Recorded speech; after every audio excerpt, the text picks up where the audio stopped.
Episode 14. Hero வீட்டில் காட்டுறாங்க. அம்மா தூங்காமல் ஃபோனை பார்த்துட்டே உட்காந்துருக்குறாங்க. அப்போ அம்மாவுக்கு ஏதோ சத்தம் கேட்குது.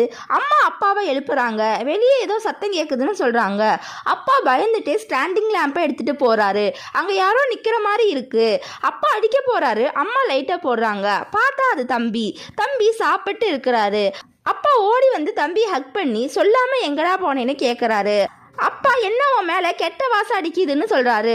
தம்பியும் ட்ரெஸ்ஸை ஸ்மெல் பண்ணி பார்க்குறாரு. நான் ஃபிஷ்ஷிங்க்கு போனேன், அந்த ஸ்மெல் தான்னு சொல்கிறாரு. அம்மா இங்கே நாங்கள் உன்னை காணோன்னு கவலைப்பட்டுட்டு இருந்தா அங்கே நீ ஜாலியாக என்ஜாய் பண்ணிட்டு வரையான்னு கேட்குறாங்க. அப்பா ஹீரோ எங்கேன்னு கேட்குறாரு. ஹீரோ ஹீரோயினை வீட்டில் விட போகிறாரு. ஹீரோயின் உனக்கு டயர்டாக இருக்கும், நீ போன்னு சொல்கிறாங்க. நம்ம ஏற்கனவே இந்த தெருவை 2 டைம் சுற்றி வந்துட்டோன்னு சொல்கிறாங்க. ஹீரோ ஏன் இந்த தெருவு ரொம்ப சின்னதாக இருக்குன்னு கேட்குறாரு. அப்புறம் ஹீரோயினை கிஸ் பண்ண போறாரு. அப்ப தெரியாம காலிங் பெல் ரிங் ஆயிருது. ஹீரோயின் எல்லாரும்